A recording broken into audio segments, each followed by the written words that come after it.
students, in last video session we discussed about matter and kinetic theory of matter, and this session is also in continuation of that previous session. So we discussed about kinetic theory of matter, which says that matter is composed of tiny particles. These particles may be atoms, molecules, or ions. So we represent these particles in a spherical form, and based on different arrangements or different types of arrangements of particles of matter, matter is found to exist in three different forms. These forms are known as states of matter, and there are three states of matter: solid, liquid, and gas. To make it more clear, water is liquid form which flows, it has fluidity, but if you decrease the temperature of water, keep it in refrigerator, it will become ice, and the state of ice is known as solid state. And if you heat water, and when temperature increases, then water is converted into steam, and that steam is in gaseous state. So there are three states: solid, liquid, and gas. You can easily identify this. Chalk is solid state, water is liquid state, and air present over here, that is a mixture of different gases, air is in gaseous state. So these three states of matter are distinguished on the basis of different postulates of kinetic theory of matter. So kinetic theory of matter, and after that different studies of matter have helped us to understand more and more about matter and particles. So these particles can be represented diagrammatically. We represent these particles as spheres. So let us consider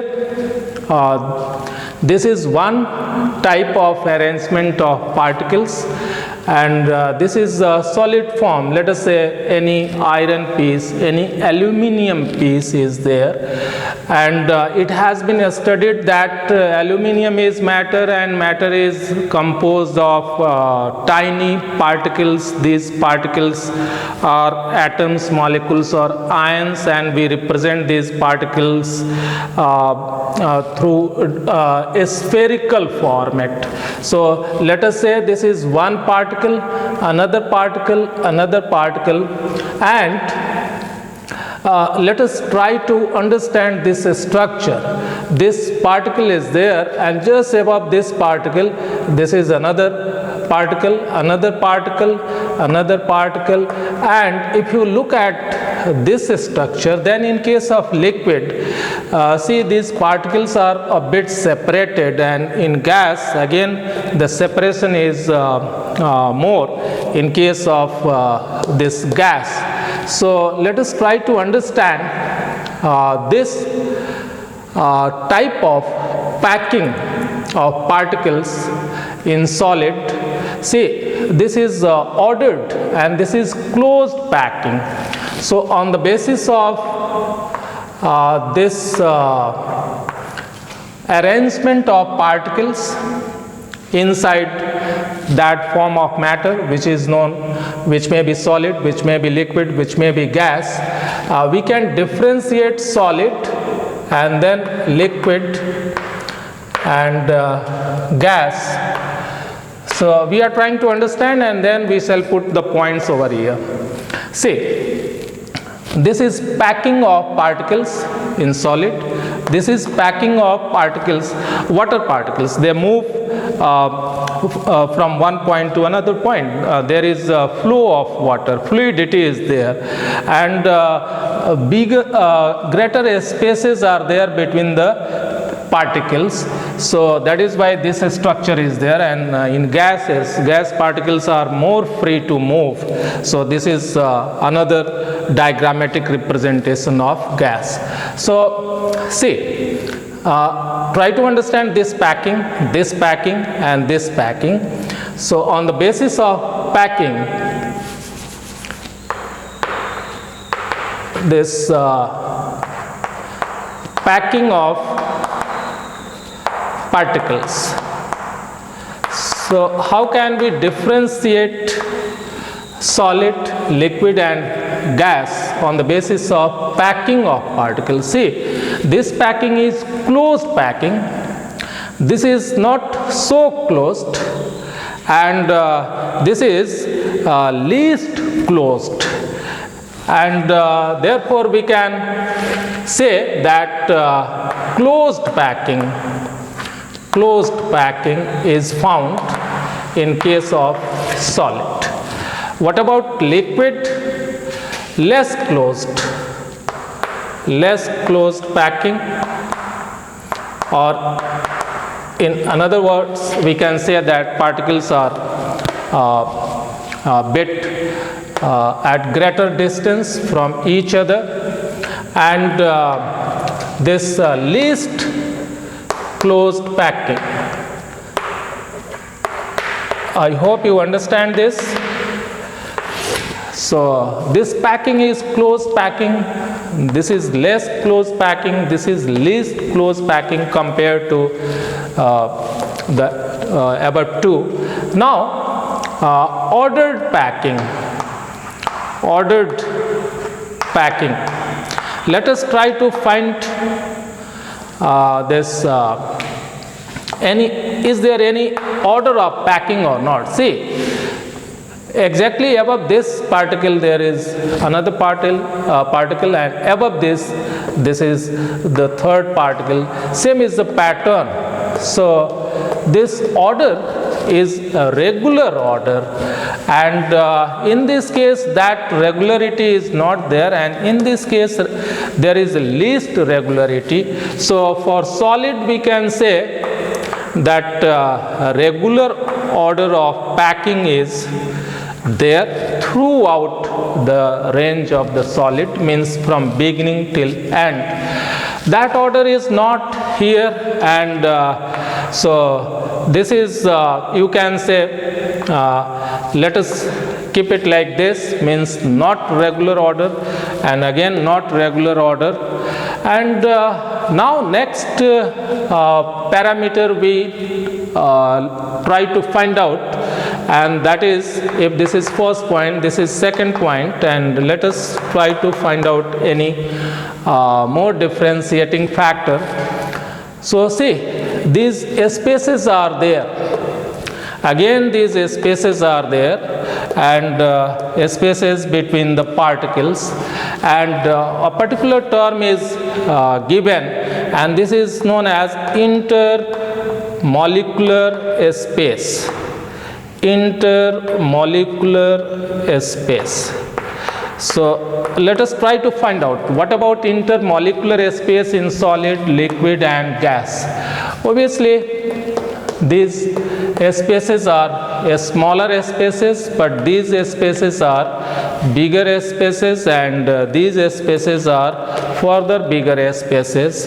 So intermolecular space, let me put this way to summarize it. If this one tick indicates and this two tick indicates another meaning, and three ticks. So in short I am writing over here. So what about intermolecular space? Intermolecular space is maximum. Interspace in case of gases, here, and intermolecular space is less because only two ticks I have given, so less than gases, and in solids intermolecular space is the least.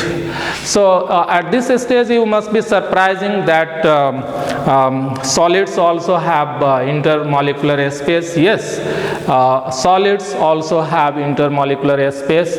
However, it looks something strange. It appears strange if this is solid, or if this chalk is solid, it has intermolecular space. You can dip it in water and then you can break it, and then you will find traces of water inside. Means how did it happen? There were intermolecular spaces and water entered in those intermolecular spaces. Similarly, two metals are mixed. So see, if this is solid and this solid is a metal, so a smaller particles of another solid, means we can find another solid whose particles can occupy these spaces and they can fill these spaces. This means solid can be mixed with solid, and solids also have spaces between the particles of solid, but these spaces are smallest spaces, and in case of liquid these intermolecular spaces are larger, and in gases these intermolecular spaces are largest compared to solid liquid. And another parameter we can find. So this packing is close packing. The order of packing is regular. Intermolecular space is minimum, then more, then maximum in gases. And kinetic theory of matter states that these particles attract each other, and this force of attraction between molecules is known as intermolecular force. So intermolecular force. So let us analyze what is the status of intermolecular force in case of solid, liquid and gases. Intermolecular force of attraction. Intermolecular force of attraction. See, this solid is there, particles are there, particles have a space, that is intermolecular space, but we have to apply force to cut it or separate it. But in case of water, you can easily move your hand. Means the intermolecular force of attraction is weaker compared to the intermolecular force of attraction in solids. In gas, means we can move our hand easily, means that intermolecular force of attraction is least compared to these two states. So how to put it in short form? This intermolecular space is maximum in case of solids. Why? Because intermolecular space depends on intermolecular force depends upon intermolecular space. If the distance between two molecules is less, then the force will be more. So this distance is least, intermolecular space is least in case of solid, therefore the force of attraction between solid particles is maximum, and the force of attraction between liquid particles is less than that compared to solid particles. And in gases, the force of attraction between gaseous particles is the least. So here it is maximum, then less than solid, and this is minimum. So on the basis of different parameters like this, packing of particle, order of packing, intermolecular space, intermolecular force of attraction, we can differentiate solid, liquid and gas, and these ideas have been given by kinetic theory of matter. We can further add other parameters also, and these parameters also have been explained by kinetic theory of matter. So after this topic, again we shall be writing different points of kinetic theory of matter, and let us use that concept over here to have more number of parameters. So after analyzing these parameters, we can also have idea about shape. So what about shape of solid, liquid and gas? See, if this is solid, so its shape remains the same. If you keep it anywhere, means if you keep it in a box, it will maintain its shape. Its shape is not going to change. But if you take liquid, means water, let us say, if you take 2 liter water, if you keep it in a jar, it will take the shape of jar. If you keep it in a bucket, it will take the shape of bucket. This means its shape is not fixed. Further, in case of gas, so there is LPG gas in cylinder. If you open that and this room will be filled, so the gas will take the shape of room. This means this shape is fixed in case of solid, and in case of liquid it is not fixed, and in case of gases this is also not fixed. And let us see why does it happen. See, these solid particles are close to each other, intermolecular space is less, therefore intermolecular force is maximum, means molecules are attracting each other, and that force of attraction is enough to contain these particles within a rigid boundary, means they cannot go beyond this boundary, and therefore the shape is fixed. Here the intermolecular force is comparatively weaker compared to this solid, and they can move a bit and therefore they can flow, and in case of gases again they can flow, and therefore liquid is not able to maintain its shape. It takes the shape of container, and gas also takes the shape of container. And next parameter is volume. So volume is fixed of solid, and this is also fixed, and this is not fixed. So let us say this length into breadth into height of any solid, because shape is fixed, its length is fixed, breadth is fixed, height is fixed, therefore volume is fixed. In case of liquid also, for an example water, 2 liter water, it will be 2 liter if you keep it in a bucket. If you keep it in a jar, in that case also it will be 2 liter. If you keep it anywhere, it will be always 2 liter, means this volume is not going to change. So therefore liquids also have fixed volume. But gases, if you heat a gas, it will spread, and see, even if you have compressed gas in this volume, and if you open the lid, it will fill up the entire room and its volume will change. So the volume of gas is not fixed. We shall further continue this discussion in other next video sessions. Till then, bye. Thank you.